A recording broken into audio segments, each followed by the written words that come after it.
All right, good morning, and thank you all for being here. Cadets, I'm sure you're just glad to be anywhere other than marching through the halls or getting dressed down for not tying your shoes correctly or something. So welcome, glad to have you here. You all look great, and we're very proud of you. The Illinois State Police strives for excellence in all that we do in fulfilling our mission to relentlessly protect public safety and pursue justice. ISP continuously works to grow and improve to meet the needs of communities, and education is one avenue in which we do this. Now, I've been an instructor at this academy for nearly 6 years now, and I can tell you our cadets truly get a real education here. So I'm excited to be joined by Governor Pritzker and 4 Illinois universities to announce partnerships that will allow Illinois State Police officers to receive university credit hours while serving the public. ISP places a high value on helping its officers reach their academic goals and has worked diligently with Eastern Illinois, Governor State, Southern Illinois University Edwardsville, and Western Illinois universities to secure the opportunity for troopers who graduate from ISP to help earn a degree. As a national leader in law enforcement, all courses taught at the Illinois State Police Academy use the highest standards. ISP prepares officers for the complex role of law enforcement through classroom sessions and participation in practical exercises covering a range of topics. The curriculum taught at the Academy covers many of the same subjects required for a degree in criminal justice, including criminal law and criminal procedure, human trafficking, juvenile justice, constitutional law, and more. Ongoing education helps people further their critical thinking and communication skills, as well as generate new ideas and perspectives, which ISP is always looking for. This opportunity for our officers will help make ISP stronger as we continue to evolve with the changing law enforcement landscape and our interaction with communities. But not only are ISP officers able to further their own academic achievements, they can share their experience with students in the classroom who likely have had very different experiences as they attend additional classes in pursuit of their degree. So this is a unique mutual learning experience for all students. With ISP's commitment to integrity, service, and pride, these partnerships are sure to build a stronger criminal justice system for everyone. Now I'd like to turn it over to Governor Pritzker, who has been a consistent believer in and advocate for the Illinois State Police, increasing ISP's resources to allow us to recruit more officers, to explore and add new technologies, and to give us the tools we need to combat violent crime, pursue justice, and protect public safety. So with that, Governor, welcome back to the Academy. Thank you very much, Greg. Appreciate it. Thank you very much, Director. Welcome to everybody and good morning. It is truly always an honor to be among our state's finest and bravest public servants. Illinois State Police boldly stand in harm's way to keep our communities and our people safe every single day. And today I'm very proud to stand with them as we launch a new initiative to support our state troopers. Through a new partnership with 4 of our universities, Illinois State Police cadets will now be awarded credit hours toward a bachelor's degree for successful completion of their training program. We couldn't do this without the terrific partners that have been mentioned already who came together to make this program possible. I want to recognize some of the leadership that's with us today, including the university presidents, President Jake Cottrell of Eastern Illinois, Chancellor James Minor of Southern Illinois, Edwardsville, Dr. Beverly Schneider, the Vice President and Provost of Governor State, and President of Western Illinois, Dr. Christy Mindrup. And in just a few moments, you're going to hear from one of our outstanding cadets, Danielle Pondell. The hard work and collaboration of this group led to the creation of one of the most comprehensive programs of its type in the entire nation, offering graduates more credit hours toward a degree than any other state. We ask a lot of our law enforcement. I think we all know that. Keeping the peace, helping neighbors in a bind, patrolling for the safety of our highways and our communities. This program is a recognition of all that it takes to be a law enforcement officer. Now, this program is above all an opportunity for Illinois State Police to develop their skills and advance their careers. Whether they're out on patrol or in the field investigating, This provides an opportunity to gain an advantage and prepare them for all the challenges that they'll face in the future. In turn, they'll be better equipped to serve the people of Illinois. Investing in our law enforcement officers is not only the right thing to do, it's one of the most important things that we can do for public safety. We ought to be giving our police everything they need to carry out their work, and educational advancement is one vital element of that. Illinois already has the best state troopers in the entire nation. I can vouch for that. I get to travel around. I see a lot of the other governors, their details, state patrols, state police who take care of them. I can tell you, I think ours not only look, sound, and act like real professionals, but honestly, I often tell the other governors, take a look at ours. You should copy what our folks are doing. I'll never pass up the opportunity to brag about Illinois' finest. In just the last month, ISP has announced significant drops in a number of major crime categories. After a push to combat illegal gun trafficking, new data shows the number of guns stolen from licensed dealers dropped almost 80% in the last year. And for the third year in a row, ISP reported a drop in the number of shootings on our interstate highways, a nearly 31% reduction in 2024, and a 71% reduction over the last 3 years. Think about that, a 71% reduction. That takes a lot of coordination, a lot of hard work, and I want to thank the leadership of ISP and the troopers themselves who are doing this work on the ground. This is a testament to the incredible hard work of the Illinois State Police and a reminder of how important it is that we continue to give them the proper resources and the proper training.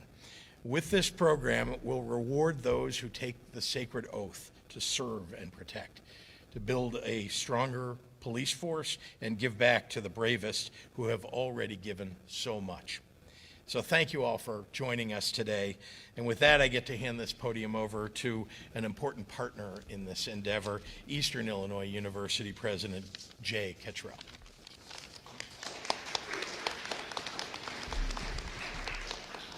Thank you, Governor. It's a pleasure to be here, and truly a privilege to be part of it, supporting and advancing the mission of the ISP. Eastern's new partnership provides officers and cadets not only with academic credit towards earning an undergraduate degree, but also expanded scholarship support, and a flexible online delivery program. We're grateful to be part of this partnership. We're thankful for the service and leadership of the ISP, and I want to thank the director for hosting us here today, and we look forward to seeing many Panthers amongst your ranks. Thank you. And now I introduce the president of Western Illinois University, Dr. Christy Mindrup.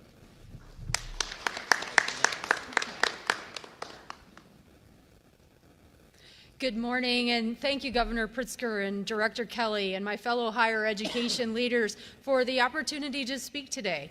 My name is Dr. Christy Mindrup, and I'm the president of Western Illinois University. For decades, our law enforcement agencies have worked together to educate generations of public safety professionals. The agreement between Illinois State Police and Western represents an agreement between two Illinois institutions bettering the lives of our citizens. Granting this credit is consistent with our vision to make Western Illinois University the leader in educational quality, of opportunity, and affordability.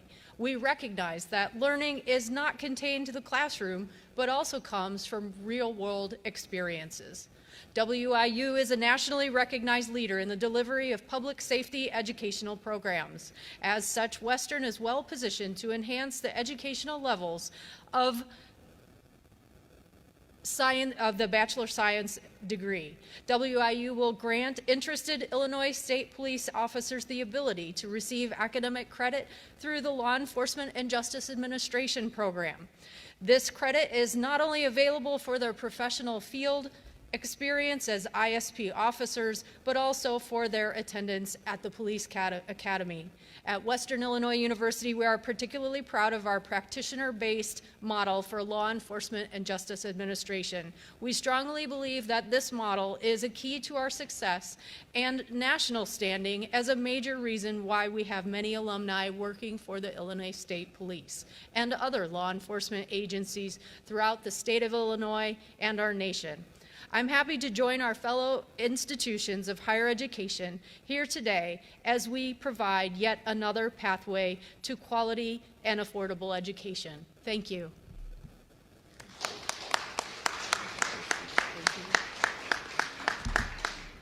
Well, good morning. I'm James Miner. I have the pleasure of serving as the Chancellor at SIUE.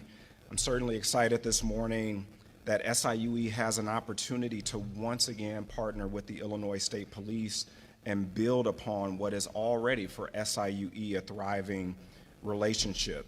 Since 2021, SIUE undergraduates have collaborated with ISP in Zone 6 to help solve cold homicide cases. Led by criminal justice professor Trish Oberweis, teams of SIUE students as a part of their coursework are helping with cold case backlog by reviewing cases and creating quick access to investigation histories to teams of detectives and command staff. To date, SIUE students have reviewed nearly 150 homicide cases, and they have helped to identify 3 Jane Does, helping to bring justice to deserving families.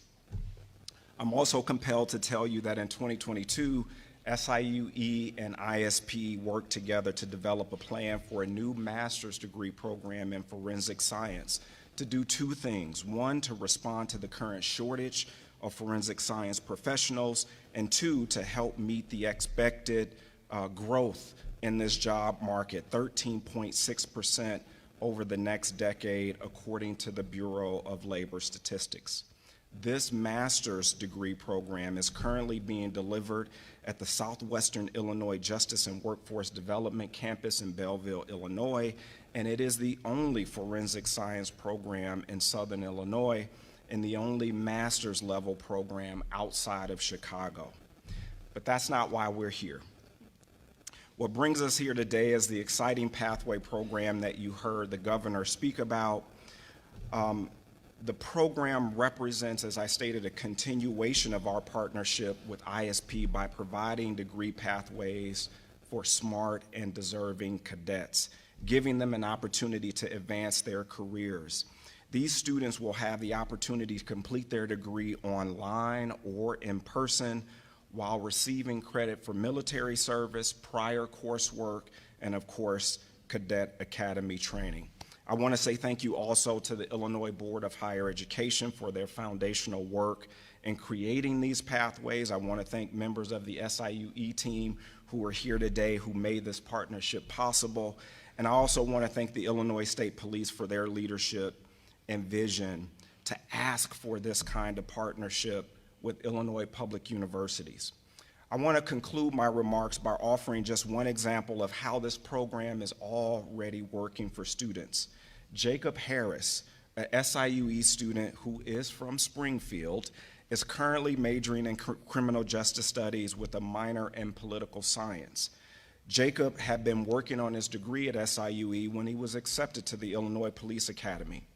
In the summer and fall of 2023, he took time away from SIUE to attend the academy and to become a state trooper. He then returned to SIUE in the spring of 24 and received credit for the Cadet Academy training he received. Because of this pathway opportunity, Jacob will be graduating this May from SIUE on time because of this program.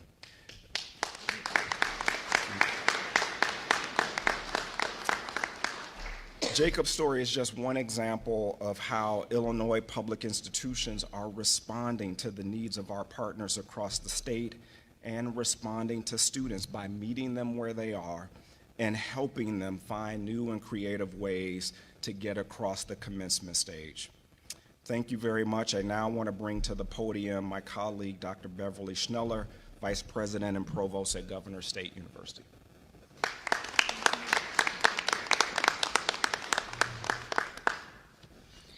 Thank you, and good morning, everyone. I am Beverly Schneller, the Provost and Vice President for Academic Affairs at Governor State University.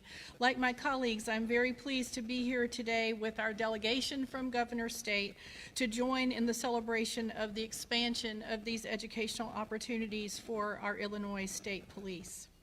At Governor State, we are delighted that we've developed a bachelor's curriculum that has the highest number of undergraduate credits that can be transferred into it, because we built our program from the ground up by comparing the curricula of the State Police Academy and other training venues to match to our degree program. And we also have a master's curriculum that will allow people who have completed their bachelor's to pursue graduate studies. Our online programs support our valued state police communities. Through this effort, we are eager to see our state troopers and officers engage in multiple academic programs, including those not traditionally considered but needed to better address their roles today. We are offering, in addition to select degree options in criminal justice and public administration, other pathways for relevant programs in counseling, psychology, and addiction studies, just to name a few.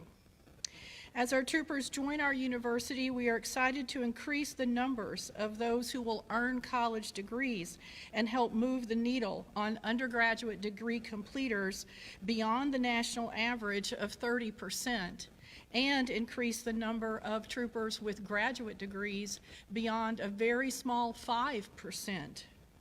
So we encourage you to join us today in celebrating the accomplishments of all of our universities. And to the troopers who are considering completing their degrees, please stop by all the tables, compare, see what's out there, and we hope that you will find something that is an option for you.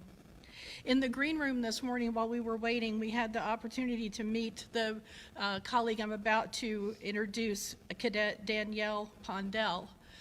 She is a wonderful person who is going to be able to benefit from the opportunities that our universities offer, and her remarks are going to focus on what this means to her. And so we welcome her to the podium now as well. Thank you.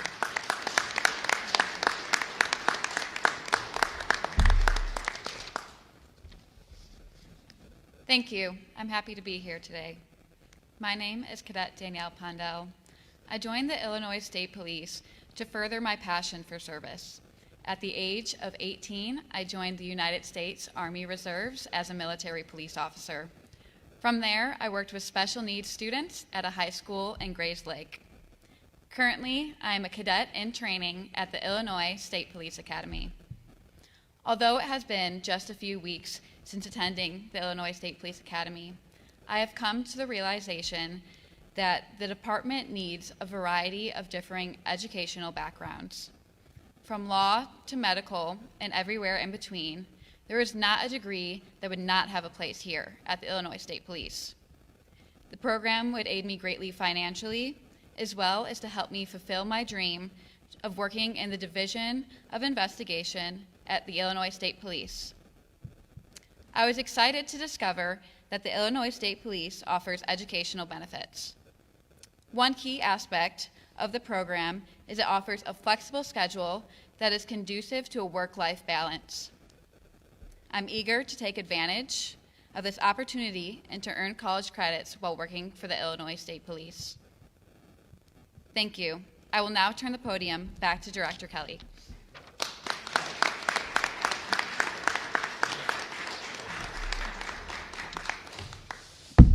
All right. Well, thank you, Cadet Pondell. Just outstanding. You know, she's only been here at the Academy for 3 weeks, and now here she is standing with the director and the governor giving a press conference. So I know she's wants to be a future special agent in the Division of Criminal Investigation, so I'm sure they'll be actively recruiting her, as well as to every other division of the Illinois State Police. So great job, Cadet. It is obviously important that we have people from all walks of life, from all communities in this law enforcement agency, and that includes education with all the different degrees and area of study. ISP strongly encourages continued education, and we're excited to work with these great Illinois universities to make it easier and more affordable for ISP officers to continue their education. So we are going to dismiss the cadets so they can get back to the classroom, and after that, Governor Pritzker and I will be available to take questions. So, Trooper White, dismiss the cadets.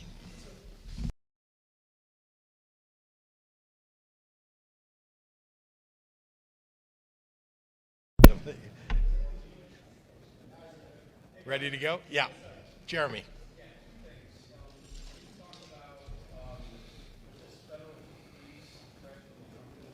Yes. Number one, you talked about it, all the services affected in Illinois are online, including Medicare, et cetera, Medicaid, et cetera. And secondly, you talked about your discussion yesterday, last night, with Chuck Schumer and various governors. Sure. It appears that all of the systems that have been cut off as a result of the memo freezing funding, that those systems are back online. Again, have not heard from any agencies that are having trouble, but we are monitoring it closely because, as you know, many of the small nonprofit agencies directly connect, and so we sometimes hear through them rather than through our own agencies. As to the call that we had last night with Leader Schumer in the U.S. Senate, it was a productive call. We had a lively conversation about the challenges that people in our states are going through as a result of the threat of the freezes that appear to be the aim of the Trump administration. And Leader Schumer was receptive to the things that we had to say, understood, he's from New York. They also had the same things happen to them in New York, and he heard directly from people that are his constituents. So it was a good conversation, I think productive.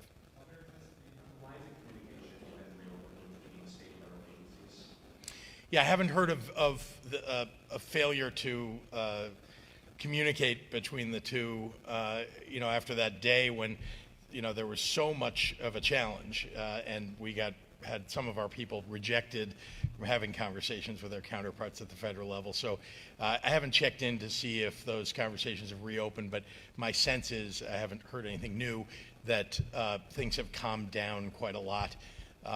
Having said that, there is no indication, and you heard this from the White House press secretary, there's no indication that the Trump administration has any intention of pulling back on the idea of a freeze or even an elimination of major federal programs that benefit people in the state of Illinois: Meals on Wheels, Head Start, Medicaid, things that really matter to people every day. Not to mention grant programs that for state police, for local police. Those are all things that are at risk as a result of the threat that was made, and it's clearly their intention to carry it out. It's just that they got so much negative feedback all in one day from all across the country, including from Republican elected officials, Democratic elected officials, and just nonprofits across the country. So I think they're rethinking how they can still accomplish the goal without getting all of that negative feedback. To that end, you have your budget address coming up in Yeah. a few weeks. Can you just kind of walk me through your thought process approaching that with so much uncertainty, not just this month, but long-term about federal funding? Yeah. Well, let me begin by saying that the federal government provides a very large portion of the overall budget and spending that occurs in the state of Illinois and in every state. So we're talking about, maybe less than half, but still quite a lot, maybe 30 to 40% of all the funding. So when I talked about Head Start and Meals on Wheels, for example, we provide state funding for those, but we also get matching grants from the federal government. Medicaid is a great example of something that if they decide to cut off Medicaid, that's 50% of the cost of each person that's covered. And the result will be we can't cover the other 50%. We just can't. The numbers are too astronomical. We have partnerships that have been in existence for half a century or more on some of these major important programs that are necessary for middle-class families, working-class families, the most vulnerable in our state. So, it's hard to plan for devastation, which is what it would be. We're doing our best to put together a budget that is balanced. We're doing our best to think about the contingencies that we might have to have as eventualities because of what we think might be coming from from the Trump administration, but every day we're going to have to communicate, and all the nonprofits and all the people in our states, and by the way, Republican mayors, Republican local elected officials that we talked to over the last 48 hours, deeply concerned about what the threat is to their local communities. And so I think that, again, if we keep the pressure on and we keep communicating, that hopefully they will be deterred from the worst parts of what they're intending. Are we for efficiencies? Of course we are. We all want to find efficiencies in government, and if they can find some and help us effectuate them, that's great. But cutting programs massively to basically give a massive tax break to the wealthiest people in the country does not seem like something the American people will tolerate. Yeah, Cole. Phone call from last night. Is part of the concern that congressional Democrats just aren't putting up enough of a fight? Are they buying into the idea we heard from President Trump in the aftermath of the election that his administration and the Republican Party were given a mandate by the American people? No. No. Again, we're having good conversations. I spoke with a number of members of our Illinois delegation in Washington, D.C., and they are raising these issues in Washington. Our challenge, of course, at the state level is that each individual governor and leaders at the state level don't get as much attention from national media as the folks who serve in national government. And so we want to make sure that they're persistent about that communication. So that's what all the conversation has been about. Governor, lawmakers and advocates yesterday said that this is the year that Illinois needs to create a prescription drug affordability board, specifically following Trump taking office and getting rid of previous sets that allowed for lower drug costs. Do you think it should happen this year? And I know it's going to be a big fight. The industry is going to fight against it, but do you think it should happen? Well, you're talking specifically about a board that could be created, but I want to just broadly draw you to the subject of lowering the cost of prescription drugs. We're all dedicated to that, whether it comes in the form of a board that might, pass on the pricing of drugs, or in the form of PBM reform, right? Pharmaceutical benefit managers and the profits that they're taking, which ultimately are taken out of the pockets of all of us who may have prescription drugs, right? And buy them on a regular basis. So we're looking at all of that. I think healthcare is a vitally important issue for us to focus on here in Illinois and nationally. And I think it's been too often ignored. And that's why last year, as you know, we passed a major Healthcare Protection Act in the state of Illinois, just the beginning of what I think is going to be a series of things that we'll accomplish, again, to bring down prices both of insurance and pharmaceuticals for people across the state. John. Federal funding aside, I suspect you did get a $3 billion gift card for your birthday. What are you telling your agencies in terms of putting together a budget in time with respect to general revenue is coming short? With respect to the federal funding being cut off, what are we the budgets with directives that you send agencies. Yeah. Oh yeah, we've been, as you know, we begin to put the budget together for the following year shortly after the initiation of the budget for the current year. So back in July, we started communicating about budgeting for the agencies. And of course, as you develop more information about what you think the future will look like, you try to build that into your budget. And so, for example, our revenue estimates matter on the subject. And then very importantly, when we know that there's going to be a gap, we want the agencies to pay attention to, okay, what programs can we maybe freeze for the current year, or maybe there are things that aren't working as well as we'd like them to and we need to roll them back. So those are the communications that are happening. They've been happening for months, and we're trying to hone in on, for each agency, you often have, look, we hire good people to run these agencies who want big things to happen for the people that they serve. And so they're ambitious, as am I, and I want them to be, but in a budget year when we have to be careful, we want them to be extremely prudent about what it is they include for the following year in terms of advancement of the costs and expenditures. So I know that's that's, you want to hear about some specific things, but I can just tell you across the board, every one of our agencies is trying to, make sure they're focused on the most important things, whether it's public safety, healthcare, education, and we're going to try to provide them with all the resources that we can, especially in the most vital areas. The average person, when they think about the budget, is always going to wonder about tax increases, my taxes. Yeah. Can you give any kind of teaser as far as what can we expect in the next few months?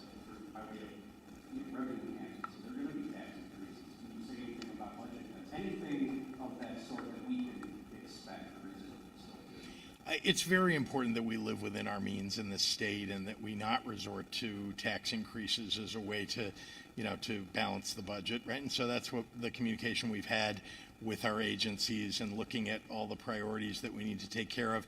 I do want you all to understand, though, that, this is something I think people don't get to see the way that I do as governor, that there are what I'll describe as hidden infrastructure deficits. I don't mean infrastructure like roads and bridges.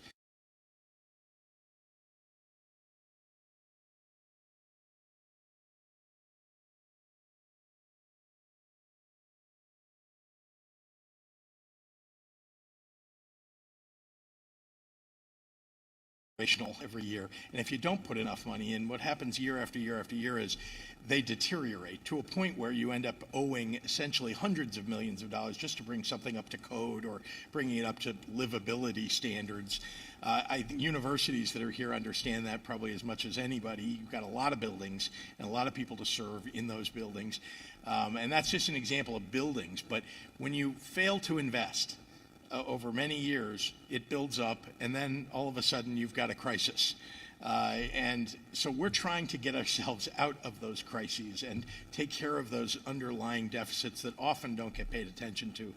And you saw that, we had to, we're looking at closing and intending to close a couple of corrections facilities and replace them. But they wouldn't have had to be replaced if investments had been made over the years. But we're now going to have to make that, bite that bullet, so to speak, and make sure that we're building, better facilities, and then we have to maintain them.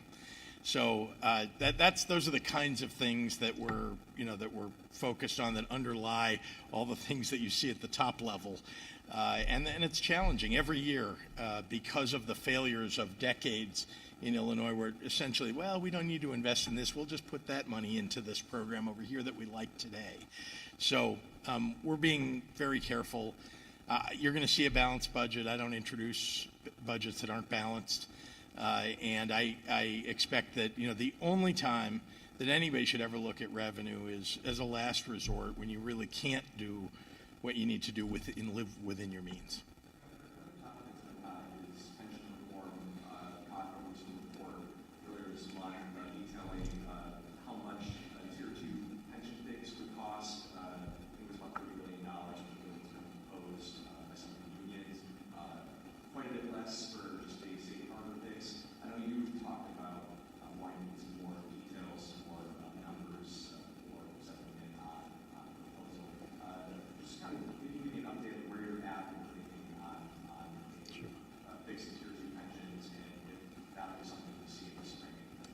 Yeah, I hope we can get away from, we get the language, some agreement about the language around pensions.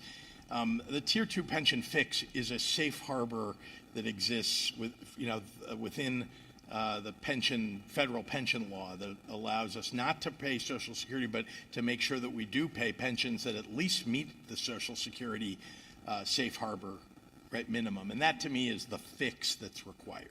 There are lots of folks who want other things and additions to the Tier 2 system, which are being discussed for a variety of reasons, whether it's because they believe that it will help us attract more people into the various professions that we're trying to attract them into within state government, or law enforcement, or firefighters, or teachers, et cetera, or for some other reason. But anyway, those are kind of those are two categories of things. They're really not the same topic, if you ask me. So one is a requirement. If we don't fix our system to meet that Social Security minimum, it will cost taxpayers in Illinois far more than it should.